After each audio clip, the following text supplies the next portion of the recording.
Eu sou o caminho, a verdade e a vida. Ninguém vem ao Pai senão por mim. Olá pessoal, seja bem-vindo ao canal Conhecendo o Caminho. Aqui é Juliano, para a gravação de mais um estudo bíblico para a honra e glória do nosso Senhor e Salvador Jesus Cristo. Como prometido, então hoje estarei fazendo a segunda parte do estudo sobre o dízimo. No primeiro estudo foi um estudo longo, onde nós tratamos então o dízimo num todo, no contexto bíblico, né?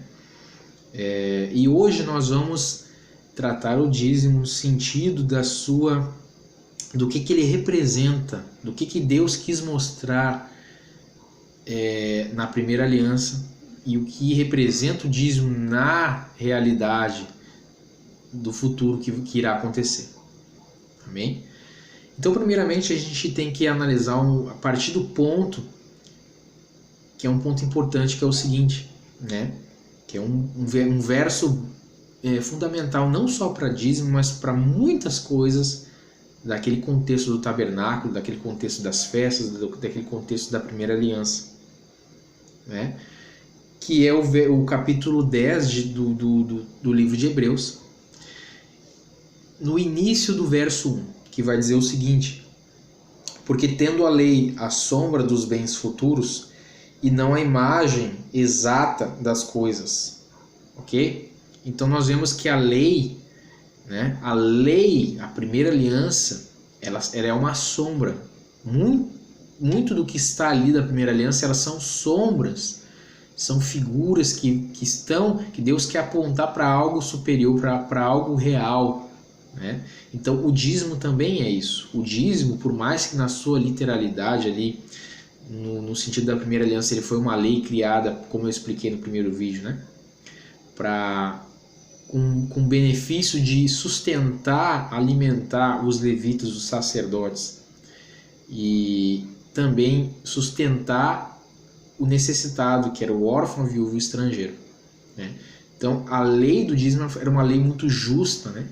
Onde se todo mundo cumprisse essa lei, ninguém passaria necessidade, né, dentre o povo de Israel. Então nós vemos no primeiro estudo, né, no estudo que nós estudamos o dízimo num todo, né, nós vemos que o dízimo ele não é dinheiro, né? Ele nunca foi dinheiro. O dízimo ele foi criada essa doutrina de dízimo em dinheiro pela Igreja Católica muitos séculos depois, pela Igreja, instituição religiosa católica romana, né?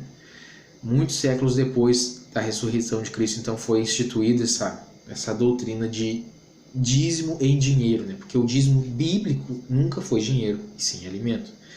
E eu expliquei, resumidamente falando agora, expliquei no primeiro vídeo, né, que o motivo de ter que dar o dízimo naquele contexto da primeira aliança, lá naquele contexto do tempo de Moisés em diante, né, é porque não se tinha Cristo como o mediador. Então foi necessário Deus instituir homens de uma tribo, da tribo de Levi, né, para fazer a mediação entre o pecador, a criatura, né, e o Criador. Então, por eles trabalharem na parte espiritual de Israel, eles não trabalhavam na terra, não trabalhavam para plantar e colher. Então, por eles fazer o trabalho de mediação, Deus instituiu o dízimo para eles se beneficiarem com 10%, né? Porque dízimo, a palavra assar do hebraico, significa 10ª parte, né? Então dízimo, 10% de cada tribo chegaria ali, 110% para os levitas, os sacerdotes, e eles então poderiam se alimentar com suas famílias e também contribuir ali, repartir com os necessitados, né? O órfão, a viúva e o estrangeiro. Então era necessário o dízimo. Mas na nova aliança, Cristo ele se fez o mediador, como nós vemos em Timóteo, né? 1 Timóteo capítulo 2. Em Hebreus 5, Cristo ele se tornou nosso sumo sacerdote, né? Então Cristo ele cumpriu uma parte da profecia do Salmo 110, né? Que ele ascendeu aos céus, né, como um sacerdote, como está lá no Salmo 110, um sacerdote eterno, né? E E ele está lá intercedendo por nós, como o apóstolo João fala na sua epístola de 1 João capítulo 2, dizendo que Cristo é o nosso advogado, está lá à direita do Pai, intercedendo por aqueles que fazem parte do corpo de Cristo, que pecam, né? João diz assim: filhinhos, não pequeis, né? Mas se pequeis, nós temos um advogado que está à direita do Pai, né? Que é Jesus Cristo. Então, hoje nós temos um sacerdote, nós temos um mediador, que é Cristo. Então, hoje não se tem, na nova aliança, você vai ver como eu mostrei em Atos, capítulo 4, né? 32 a 35, que o sistema na nova aliança não era mais com dízimo, mas sim com ofertas, né? E dessas ofertas era entregue aos pés dos apóstolos. Os apóstolos então repartiam para que... E aí vai dizer ali no verso 34 do capítulo 4 de Atos, que não havia nenhum necessitado na igreja, porque era feito um sistema de justiça, né? Não era mais necessário o dízimo, porque era colheita, né? Não dinheiro, mas as ofertas, sim, ofertas. Então essas ofertas eram distribuídas entre todos os irmãos. Amém? Mas, como eu repito, né? Não vou estar julgando as pessoas que doam 10%, porque congregam no lugar e os pastores ensinam que você tem que contribuir com 10% do seu salário, etc. Não vou estar julgando, porque eu passei anos, né, nesse sistema de ser ensinado dessa forma, né, como eu falei, né, a gente ouvia muito questão de ver versos isolados fora de contexto, então a gente acreditava, né, na nossa inocência, nossa pureza, nossa credulidade, né? Nós críamos então que era sagrado, sim, dízimo em dinheiro, mas depois, quando a gente entendeu, leu na palavra, a palavra liberta, né? A palavra nos liberta, não só do mundo, mas das heresias dos homens. Mas não vou estar julgando ninguém. Se você prefere contribuir 10% do que você recebe, é seu direito, amém? Mas o meu dever aqui no canal é pregar o mais possível da doutrina bíblica, né? É óbvio que Jesus Cristo é a verdade absoluta, né? Mas nós que queremos pregar a palavra, nós vamos tentar então levar o mais perfeito possível a doutrina pura e genuína, né, do Evangelho, né? A gente nunca sabe de tudo, mas também a gente procura sempre com zelo, com temor, levar a verdade, né? Sem versos isolados, mas sim o contexto, né? Buscando em Deus sabedoria para poder passar para os irmãos, amém? Então vamos lá. Hoje então nós vamos falar sobre o dízimo no sentido espiritual, porque, como eu disse no começo do vídeo, em Hebreus 10 vai dizer que a lei, a lei era a sombra, como diz assim, né? Sombra das coisas, sombra dos bens futuros, e não a imagem das coisas, não a imagem exata das coisas. Então você vê que o dízimo era a colheita de alimentos. Então você tem que começar a analisar dízimo. Aquilo era uma sombra, Deus quer mostrar, apontar aquilo para algo futuro. É isso que a gente tem que começar a analisar, né? O dízimo naquela época era para alimentar os necessitados e sustentar os levíticos sacerdotes, que eram os mediadores. Perfeito, isso era a parte literal, fato. Mas a parte espiritual, sombra, aquilo tá apontando para outra coisa. Está apontando para o futuro, esse dízimo. Então nós vamos aqui tentar explicar para os irmãos, tá? O que significa isso. Então, sabendo que na lei é sombra, né? Então a gente vai aqui para Gênesis 28 e a gente vai tentar entender o seguinte. A gente vai ler aqui então o sonho, né, de Jacó. Jacó ele vai dizer o seguinte aqui em Gênesis 28, né? Gênesis 28, a partir do verso 10. Partiu, pois, Jacó de Berseba e foi-se a Harã, e chegou a um lugar onde passou a noite, porque já o sol era posto, e tomou uma das pedras daquele lugar, e a pôs por sua cabeceira e deitou-se naquele lugar. E sonhou, e eis, era posta na terra uma escada cujo topo tocava nos céus. E eis que os anjos de Deus subiam e desciam por ela, né? Isso aqui está totalmente ligado com o Evangelho de João, no capítulo 1, no verso 51, quando Cristo ele vai dizer para uns dos discípulos, né, que eles veriam os anjos subindo e descendo através do Filho do Homem. Então essa escada que Jacó ele viu aqui nessa visão, ela representa, né, o próprio Senhor Jesus Cristo, porque Jesus Cristo, sendo o mediador entre os homens e o Pai, ele é a escada, porque através da escada a gente consegue chegar num lugar. Então Jesus Cristo é o mediador, ele é o caminho, a verdade e a vida, né? Então ele é a escada aqui do sonho de Jacó. E eis que o Senhor estava em cima dela e disse: Eu sou o Senhor, o Deus de Abraão, teu pai, e o Deus de Isaque. Esta terra em que estás deitado te darei a ti e a tua semente, e a tua semente será como o pó da terra, e estender-se-á ao ocidente e ao oriente, e ao norte e ao sul, e em ti, na tua semente, serão benditas todas as famílias da terra. E eis que estou contigo, te guardarei por onde quer que fores, e te farei tornar a esta terra, porque te não deixarei até que te haja feito o que te tenho dito. Aí pulando para o verso 18, vai dizer o seguinte: Então levantou-se Jacó pela manhã, de madrugada, e tomou a pedra que tinha posto por sua cabeceira, e a pôs por coluna e derramou azeite em cima dela.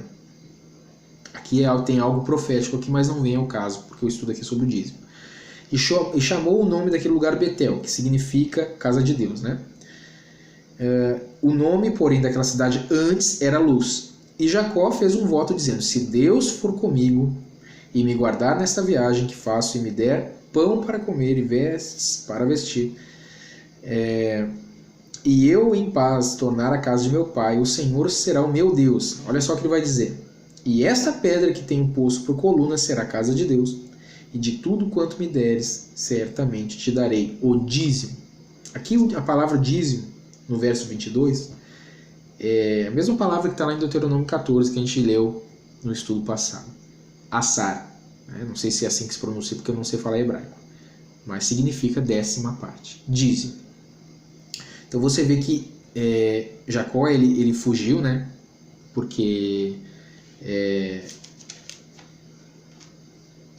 você vê que Esaú queria perseguir, queria matar ele, né? Por causa da questão da primogenitura, né? Então Jacó ele fez um voto com Deus aqui depois daquela visão que ele teve, né? E nesse voto que ele fez, ele disse, né? Se o Senhor me der, como diz aqui, me guardar nessa viagem e me der pão, alimento e vestes para vestir, né? No final aqui ele vai dizer: certamente te darei o dízimo. Só que você analisa, irmãos, você para pensar, analisa, lê todo o Gênesis, você não vê em nenhum momento Jacó dando dízimo. Até porque, para quem que ele ia dar o dízimo, né? Então você vê que isso é algo profético. Quando Jacó ele fala isso, ele estava inspirado pelo Espírito Santo. Porque esse dízimo aqui é um sentido espiritual. É uma revelação da palavra de Deus. Esse dízimo aqui, você vê que Jacó, ele é Israel, né? Foi trocado o nome.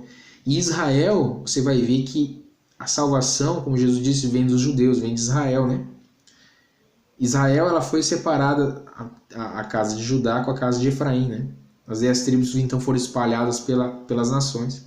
E através de Cristo, lá em Efésios 2 vai dizer que Cristo liga os gentios e os judeus em Cristo, formando o Israel de Deus. Então, quando você vê aqui, quando ele fala que certamente daria o dízimo, você vê que o próprio Israel, Jacó representando uma nação, né, que vai entregar o dízimo para Deus. Só que ele não entregou o dízimo aqui em Gênesis. Só que esse dízimo vai ser entregado lá na frente. A gente vai ver isso. Então, entendemos aqui essa questão de Jacó. Então, entendemos que o dízimo tratava de colheita, plantação, né? Plantação, alimentos, colheitas. Plantação, né? Trabalho na terra, plantação, colheita, né? De alimentos, entrega para o sacerdote, para os levitas. Perfeito? Então, vamos entender o que é essa figura ali da lei. Plantação, colheita, 10%, dízimo, né? Entrega do dízimo. Vamos entender o que Deus está... Já que em Hebreus fala que aquilo é uma sombra de algo real para o futuro, então nós temos que entender o que significa isso. Irmãos, lembram quando Jesus ele disse assim que se o trigo cair na terra e não morrer, ele não gera frutos. Mas se o trigo cair na terra e morrer, gera muitos frutos. Né? Que foi o que aconteceu. Ele estava falando dele mesmo de uma forma figurada. Cristo dizendo que ele é o trigo, que ele caiu do céu na terra, foi plantado na terra, morreu, então ele penetrou na terra e gerou frutos. Né? Que é isso que acontece na naturalidade de uma plantação. Né? É plantada uma semente, essa semente ela penetra na terra, assim como Cristo ele morreu e foi para o seio da terra 3 dias e 3 noites, né? Como fala a palavra. Então depois essa semente ela gera uma raiz e ali começa a dar então uma árvore, essa árvore vai dar muitos frutos. Né? E é isso que Cristo quer dizer, ele como um grão de trigo caiu, né? e plantou na terra. Plantou o quê? Plantou a igreja. Né? Plantou aqueles que creem nele, fazem parte dele. Que se converteram ou vão se converter e fazem parte do corpo dele. Né? E vão fazer parte da ressurreição. Então você vê que Cristo ele já estava tratando de um sentido da salvação, no sentido de plantação, de terra, de frutos, de semente. E nós vamos ver, irmãos, que aqui em Mateus, no Evangelho de Mateus, no capítulo 13, a partir do verso 24, a gente vai ver Jesus ele dando uma parábola chamada parábola do trigo e do joio, que é conhecidíssima, né? E aí, olha só que interessante que ele vai dizer, a partir do verso 24. Propôs-lhes outra parábola, dizendo: o reino dos céus é semelhante ao homem que semeia boa semente no seu campo. Mas dormindo os homens, veio o seu inimigo, semeou o joio no meio do trigo e retirou-se.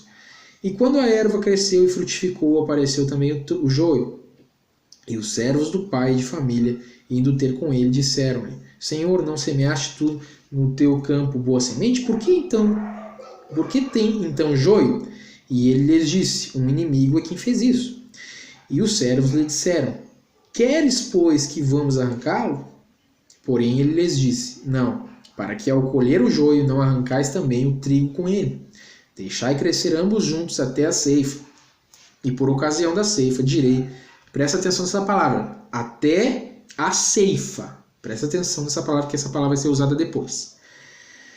Deixai crescer ambos juntos até a ceifa. E por ocasião da ceifa direi aos ceifeiros, colhei primeiro o joio e atai-o em molhos para o queimar, mas o trigo ajuntai-o no meu celeiro. Olha só, a gente vai ver aqui o próprio Senhor explicando a parábola, né? Mas olha que interessante no verso 30.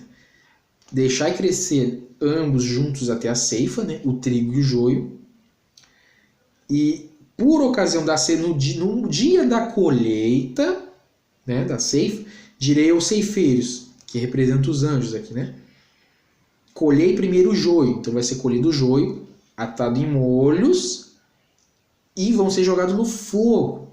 Aqui Jesus já está mostrando sobre o dia da vida dele, sobre a questão do fogo no sentido da condenação, né? Do Geena, do lago de fogo.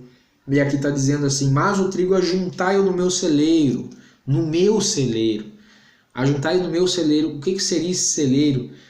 Na Nova Jerusalém, né? Quando na ressurreição Cristo e a sua igreja vão se casar, a festa vai se cumprir ali, a literalidade da festa dos tabernáculos, né? Cristo e a sua noiva, a igreja, vai estar reunidos, né? Para esse casamento, para essa viver em eternidade. A igreja vai estar com o corpo glorificado, não com esse corpo, né, mortal, defasado, mas um corpo glorioso, né? Então, na parábola, Cristo já está apontando as coisas lá para o futuro. Aí você vê aqui a questão do trigo, do joio, plantação, né? Você vê aqui a colheita, tá vendo tudo que estava lá no dízimo, na colheita, né? Na lei do dízimo, plantação, trabalhar na terra, né? Trabalhou na terra, plantou, colheu, separou as primícias e entregou ao sacerdote, né? Então você vê que aqui, aquele dízimo lá da lei, ele está apontando para coisas futuras. A gente está começando a entender isso aqui, a partir de Jacó, né? Que Jacó prometeu o dízimo, mas ele não deu ainda o dízimo, que aquilo ali é uma profecia, lá em Gênesis 28, como a gente viu agora há pouco, né? Então nós vemos aqui a parábola do trigo e do joio. Jesus vai explicar a parábola do trigo e do joio, né? Verso 36. Então, tendo despedido a multidão, foi Jesus para casa e chegaram ao pé dele os seus discípulos, dizendo: explica-nos a parábola do trigo e do joio. E ele respondendo disse-lhes: o que semeia boa semente é o Filho do Homem, é o próprio Messias, é o próprio Cristo. Ele é o que semeia a boa semente, é o Evangelho. Cristo veio e plantou a semente do Evangelho. O campo é o mundo. Olha que interessante. Nós vemos que na lei, o dízimo, né? Está lá a terra, plantar, colher, separar as primícias e entregar. Né? Aí você vê que na parábola, você vê que Deus ele dá uma visão também que o mundo é um campo de plantação. Onde nós estamos? Nós estamos num campo de plantação, num ponto de vista. Nesse ponto de vista. Né? Então Jesus vai dizer, o campo é o mundo, onde ocorre a plantação. A boa semente são os filhos do reino. Aqui está falando da igreja, aqueles que se convertem, que creem em Cristo, se convertem, fazem parte do corpo de Cristo. Os joios são os filhos do maligno. Né? O inimigo que semeou é o diabo. E a ceifa é o fim do mundo. Lá, apontando lá para o final. Perfeito? E os ceifeiros são os anjos. Assim como o joio é colhido e queimado no fogo, está apontando para a condenação dos ímpios, né? Aqueles que não creram em Cristo, que não aceitaram o Evangelho. Assim como o joio é colhido e queimado no fogo, assim será na consumação deste mundo. Olha só, mandará o Filho do Homem os seus anjos, e eles colherão do seu reino tudo que causa escândalo, e os que cometem iniquidade, pecado, transgressão da lei. E lança-losão na fornalha de fogo. Está falando do Geena, está falando do lago de fogo, a condenação, lá de Apocalipse. Ali haverá pranto e ranger de dentes. Então, verso 43, os justos resplandecerão como o sol no reino de seu Pai. Quem tem ouvidos para ouvir, que ouça. Esse verso 43 está ligado com Daniel 12, né, quando fala que os justos, né, eles vão resplandecer como o fulgor do firmamento, né, como a glória do firmamento, como a glória dos céus. Tá? E Jesus está replicando essa palavra, né, aqui no verso 43. Viu que interessante? Então você vê que o mundo, para Deus, ele é como se fosse um campo de plantação. Cristo ele veio e morreu como um trigo para plantar o Evangelho, né? O Evangelho da ressurreição, o Evangelho da renúncia, né? O Evangelho, enfim, do temor a Deus, enfim. E nós vemos então que do Evangelho começa a nascer os frutos, né? Nesse campo que é o mundo. Então você vê que o diabo também ele vai lá e planta o joio no meio do trigo, né? Só que na colheita vai ser separado o trigo do joio. E o joio aqui, meus irmãos, não está falando de ímpio, apesar de que é ímpio. Mas aqui está falando de pessoas que se consideram irmãos, que são irmãos que pregam a palavra, mas são hereges, são avarentos, são enganadores, ou pessoas que são cristãos, mas são cristãos de palavra, né? São cristãos de palavra, mas o seu testemunho é de um mundano. Então isso é joio, né? Isso é joio. E aí vai dizer o seguinte, agora eu vou ler um texto para vocês em 1 Coríntios, capítulo 3, tá? Aqui está falando, o apóstolo Paulo ele vai dizer ali que a igreja de Coríntios naquele contexto eles estavam sendo carnais porque eles estavam naquele contexto arranjando divisão, né? O que acontece hoje, a divisão, né? Católico, evangélico e etc. Coisa que não é da vontade de Deus, né? Que a igreja deve, como diz a palavra, tem que ser em um só pensamento, né? Não essa divisão carnal, mas, enfim, não é o caso, não vem ao caso aqui. E aí ele vai dizer o seguinte, vamos ler aqui, a partir do verso 5, tá? Do capítulo 3, 1 Coríntios. Ele vai dizer o seguinte, pois quem é Paulo e quem é Apolo, senão ministros pelos quais crestes? E conforme o que o Senhor deu a cada um, aí ele vai dizer assim, verso 6, eu plantei, Apolo regou, mas Deus deu o crescimento. Pelo que nem o que planta é alguma coisa, nem o que rega, mas Deus que dá o crescimento. Então a glória não é para nós que pregamos o evangelho, né? A glória é para Deus, né? Porque Ele dá o crescimento. Pelo que nem o que planta é alguma coisa, nem o que rega, mas Deus que dá o crescimento. Ora, o que planta e o que rega são um, mas cada um receberá o seu galardão segundo o seu trabalho. Aí vai dizer o seguinte, verso 9, presta atenção, porque nós somos cooperadores de Deus. E aí vai dizer o seguinte, vós, né? Paulo está dizendo, ele e Apolo e aqueles que pregam são cooperadores de Deus. Agora, ele vai dizer que a igreja, aqueles que ouvem a palavra, as ovelhas, Paulo vai dizer, vós sois lavoura de Deus e edifício de Deus. Entendeu? Então você vê que linka com a parábola do trigo e do joio, linka no sentido lá de Gênesis, né? Com Jacó, com o dízimo lá em Deuteronômio. Você vê que Deus ele vê o mundo como um campo de plantação. E você vê que aqui Paulo vai dizer que a igreja é uma lavoura, né? Onde Deus está trabalhando plantação, está trabalhando na terra, o evangelho, para plantar, para colher frutos, para no dia da ceifa, quando a ceifa estiver madura, recolher as primícias da terra. Entendeu? Aí para encerrar, nós vamos então para um texto interessante. Irmãos, nós vamos agora analisar aqui Apocalipse 14, a partir do verso 14.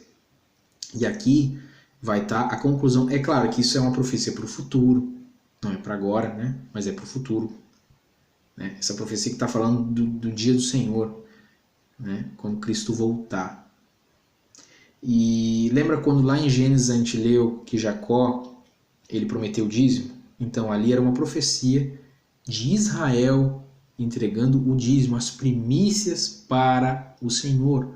Mas as primícias não no sentido de alimento, mas as primícias no sentido de pessoas. Então nós vemos que a lei, quando fala em Hebreus 10 que na lei são sombras, né, de realidades do futuro, você vê que aqueles alimentos lá de Deuteronômio 14, aqueles alimentos do dízimo, eles estão apontando para as pessoas. Aqueles 10%, as primícias da colheita que é entregue ao sacerdote, né? Então você imagina assim, a terra, né, trabalhou na terra, né, que representa o evangelho, trabalhar o evangelho, aí você vai lá, plantou, vai nascer os frutos, aí representa a igreja, as pessoas, e esses frutos então vai ser separado 10% e vai ser entregue aos sacerdotes, aos levitas, assim como as primícias da terra, né, que é a igreja, ela vai ser, né, como o mundo representa um campo, né, a lavoura de Deus, como fala a igreja, a lavoura de Deus.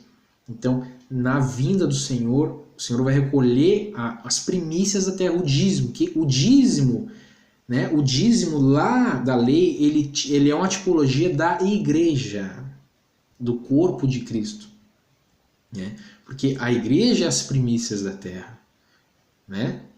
Nós somos a geração santa, né? A raça sacerdotal, como fala ali em 2 Pedro, né? Se eu não me engano, que ele está repetindo aquilo lá, aquela promessa lá de Êxodo 19. Então você vê que o dízimo, né? Na verdade, ele está apontando para pessoas. Aqueles alimentos estão apontando para pessoas, como a gente viu aqui no estudo. Então a gente vai ver aqui Apocalipse 14, verso 14. E olhei e eis uma nuvem branca e assentado sobre a nuvem, um semelhante ao Filho do Homem, Cristo, que tinha sobre a cabeça uma coroa de ouro e na mão uma foice aguda. E o outro anjo saiu do templo clamando com grande voz que estava sentado sobre a nuvem. Lança a tua foice e cega. É já vinda a hora de cegar, porque já a seara da terra está madura. A seara da terra está madura. Lembra na parábola do trigo e do joio? Que fala que no dia da ceifa, né, ia ser separado o trigo do joio, o trigo iria para o celeiro, que representa a Nova Jerusalém, né? Então você vê que, porque já a seara da terra está madura, e aquele que estava sentado sobre a nuvem meteu a sua foice à terra, e a terra foi cegada, né? E saiu do templo que está no céu outro anjo, o qual também tinha uma foice aguda, e saiu do altar outro anjo que tinha poder sobre o fogo, clamou com grande voz ao que tinha a foice aguda, dizendo: lança tua foice aguda e vindima os cachos da vinha da terra, porque já as suas uvas estão maduras. E o anjo meteu a sua foice à terra, e vindimou as uvas da terra, e lançou-os no grande lagar da ira de Deus. Aqui já está falando naquele sentido do joio, né, que vai ser jogado para o fogo, né? O lagar da ira de Deus é o lago de fogo, onde vai ser pegado os ímpios, e os adoradores da marca da besta vão ser jogados no lago de fogo porque negaram a Cristo, negaram a salvação de Deus, preferiram o homem, preferiram o mundo, entendeu? Então aqui nós entendemos, tá? Entendemos aqui na palavra que o dízimo, no sentido espiritual, ele representa aquela sombra lá da lei, né? Aquela sombra lá da lei de Deuteronômio, né? Aqueles alimentos, aquelas primícias que eram entregues aos levitas, está tipificando as primícias que vai ser colhida à igreja na ressurreição, e Cristo vai apresentar ao Pai como a sua noiva, né? Então você vê perfeitamente aqui que o mundo representa um campo e a igreja é a lavoura de Deus, né? Assim como lá na lei trabalhava-se na terra, né? E era colhido então as primícias para dar para os sacerdotes, para os levitas, assim também Cristo e a igreja estão trabalhando para quando chegar no dia da colheita, Cristo vir, vai colher as primícias da terra, o dízimo, que é a igreja, e aí então vai apresentar diante de Deus, o Pai, né, como as primícias da terra.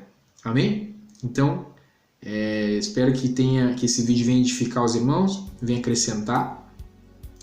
E espero também que esse vídeo ele chegue para pessoas que não fazem parte do corpo, né, de Cristo, para que venham a aprender a meditar na palavra, né, porque realmente só há um caminho, né, e o caminho, a verdade e a vida é Cristo, não há outro caminho. Então eu peço que você me ajude no like. Se você me ajudando no like, esse vídeo, o YouTube vai recomendar ele para mais e mais pessoas para ver esse estudo. Amém? Se você está vendo esse vídeo e você não é inscrito do canal, eu te convido a se inscrever. Acione aí o botão para você receber as notificações dos estudos bíblicos, tá? E eu desejo a todos que ficaram até o final do vídeo, né, que Deus abençoe grandiosamente vocês com a graça, a misericórdia e o amor dele, né? E toda honra, toda glória, todo louvor para o nosso Senhor e Salvador. Amém? Então, até o próximo vídeo, se Deus permitir.